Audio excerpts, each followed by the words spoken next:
Hi friends, welcome back to my channel. A long time ago when I showed you my current palette collection, I mentioned that I had this really big palette that I have been stashing stuff inside of, and a few of you took me up on my offer to show you what was inside. So my plan today is to show you that, show you the swatches of what's inside here. Fair warning about those swatches though, I am so very pale that it was a little bit hard for my camera to pick up on the swatches, but I have them for you nonetheless.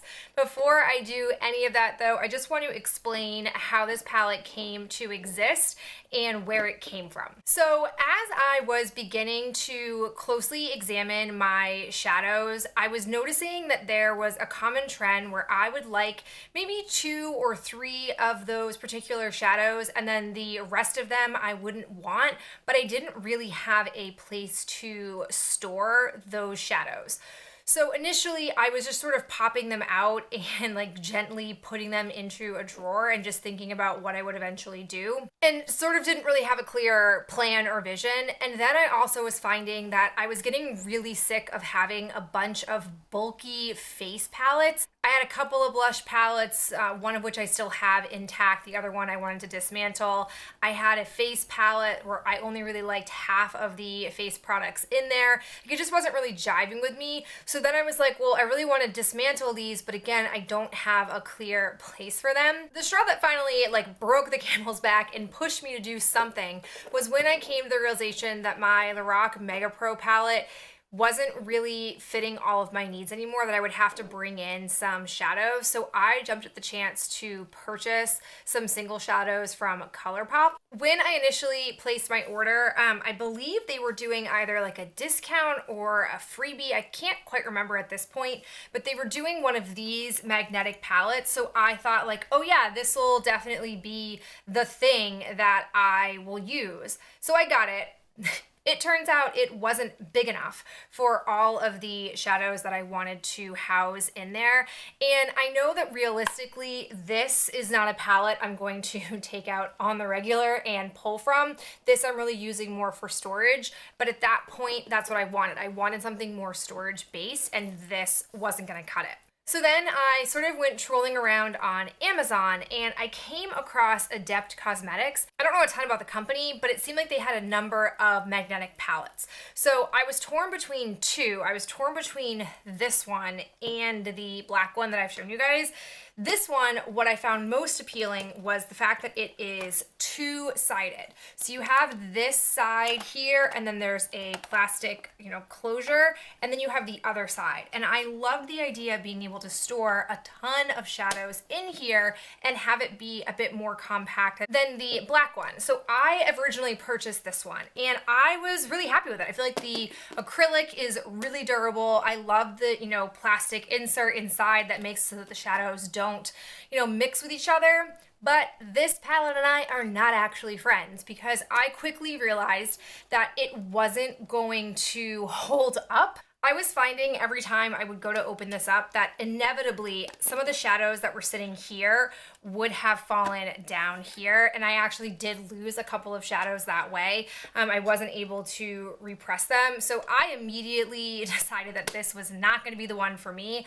I didn't go to return it because I was pretty sure at that point I'd had this for a few months and it felt a little bit odd to request a return after having it for so long. But I'm warning you guys, I wouldn't recommend this. I wouldn't shell out the bucks for this. So if you're looking to be able to store a large number of single shadows or single pan products and you have a drawer that can hold it, I would definitely recommend this big kahuna. All right, now that I've talked to you guys about why I ended up getting this, I'm going to talk to you a little bit about the purpose or function it's serving. So right now I am still very much in my scrutiny phase. I have moved away from my bigger palettes and I'm more focused on drugstore shadows. I still could foresee that there might be 1 or 2 shades and a few of those that I want to keep and the rest I want to purge. So I will finish conducting that investigation and research. And then my plan is to more aggressively scrutinize what is in here, see if I have duplicates of things. Do I need duplicates of those things? Do I really like all the pigmentation of what's in here now that I've got, housed it all together? And my plan is to move a bunch of those at a time into this palette, test them out, see if they make the cut, and then if they do, put them back in the black palette and and so on and so forth until I am finished scrutinizing. And then my long-term objectives are one of two. I am not totally ruling out the idea of doing a project pan using items from the black palette. I feel like that could be a little bit interesting and much more personalized than anything else I've done before.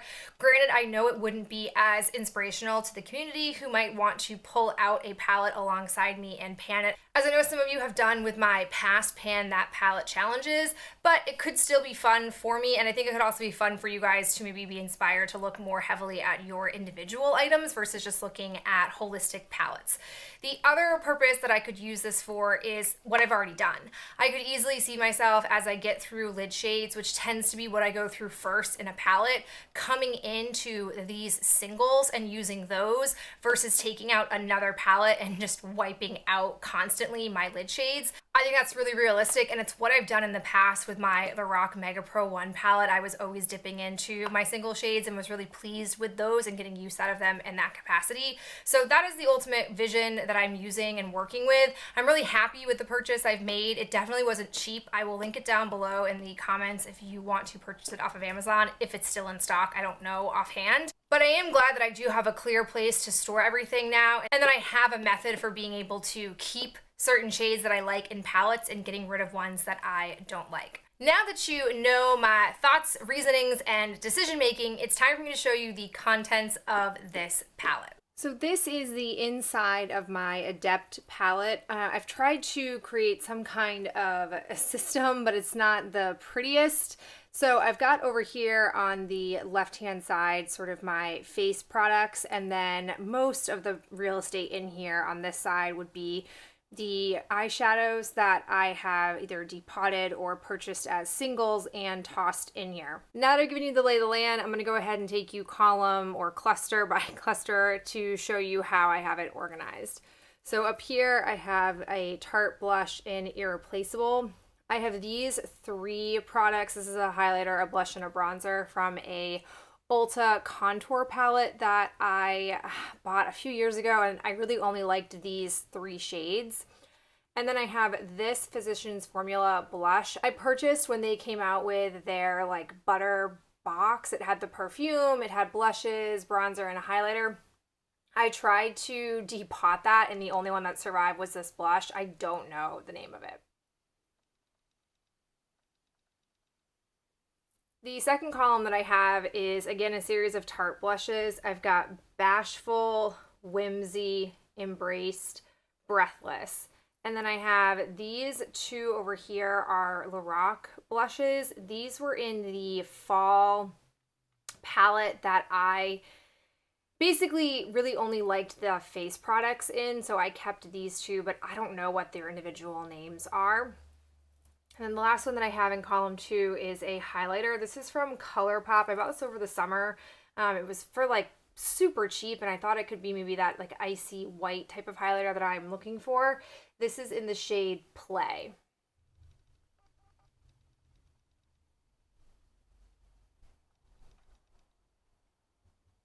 Now we come down to this sort of grouping down here. These are mostly depotted from different palettes. So I have these two from Too Faced. These are from my matte eye palette that I kept. Then I have these 4, which are all from a Lorac palette. They were the only 4 shades that I liked in that seasonal palette that they came out with. I have these 3 over here, which are various e.l.f. shades that I kept either from like duos or from like smaller palettes that they had. And then this one down here was a single shadow I bought from Laura Mercier. I think it is like the African Violet color. I don't know exactly what the shade name was, but it was in a palette and I only liked this shade, so I happened to see it as a single, and it's so very pretty. Very glad that I have it.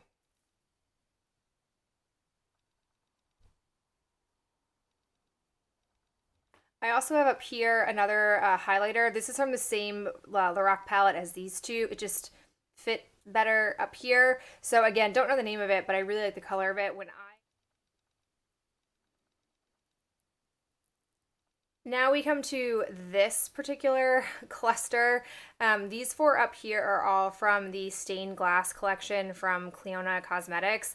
I do have a few more that I purchased during one of their pre-sales, but I have no idea when it's going to come in. I have never talked about these because they came damaged when I ordered them.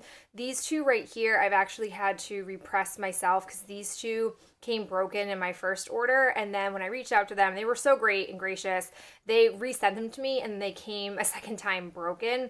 They said that they felt like they were having shipping problems in the winter because of the temperatures, that was causing the shadows to break. I'm not really sure, but these are the four that I have. I have Abrasion, Turret, Enamel, and Stencil. They're very, very soft. I only ever really apply them with my finger. I've been enjoying playing with them. These three here all came from an NYC Mauves palette that I had. This is similar to the one that I've been trying to work on in the month of March to make decisions about. I love the pigmentation of these three. I kept 3 out of the 4 shadows and then got rid of everything else. Then I have this eyelid shade from a Wet n Wild quad. It was when they came out with like their Birds Flights of Fancy collection a few springs ago. I bought one of their quads when I was couponing and I only liked this shade.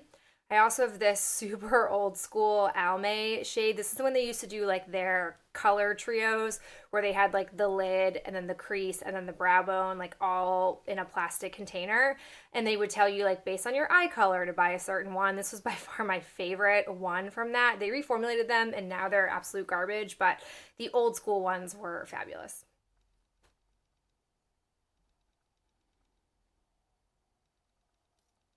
I'm going to start over here.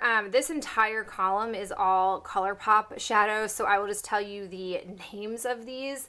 I've got Heavenly, Tickled, Celestial, Mr. Sandman, Earthshine. P.S. These two are from an actual ColourPop palette. It's one of the ones I was thinking about buying this summer, and then I ended up just buying 2 of the single shadows in there that I liked the most from the palette instead of buying the whole thing. I've got Nectar, On the Fence, and Snake Eyes. I think their metallic shadows are phenomenal. They do the job for me all the time, and I love pulling these in when I'm panning a palette and I use up a lid shade, which is why I have a lot of colors that are very similar to each other and would really serve the same purpose, because I really only use these when I'm coupling them up with a palette.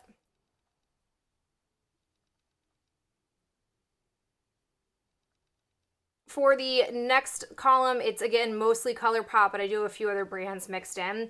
So I have from ColourPop, Comeback Kid, Let Me Explain, So Jaded, and Hear Me Out. Then I ended up depotting a few from my Winky Lux palette. So I have this Winky Lux shade called Purr, Holographic, and Dutch Kiss. And then I've got this old school e.l.f. single shadow. I've had a number of these that I have gotten rid of, but this one has survived thus far.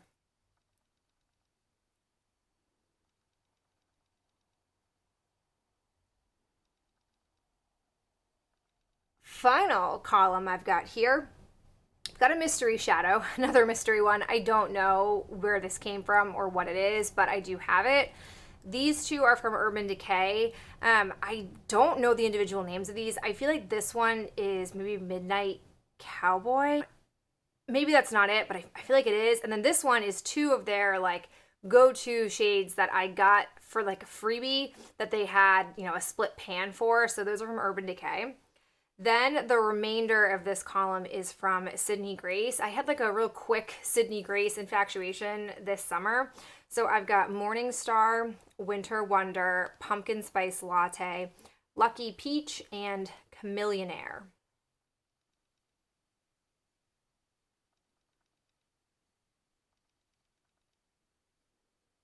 Ooh, so a lot of shadow in there, a lot of different products that I have. I hope that you enjoyed seeing what was encased in my black eyeshadow palette, and I will talk to you in my next video real soon.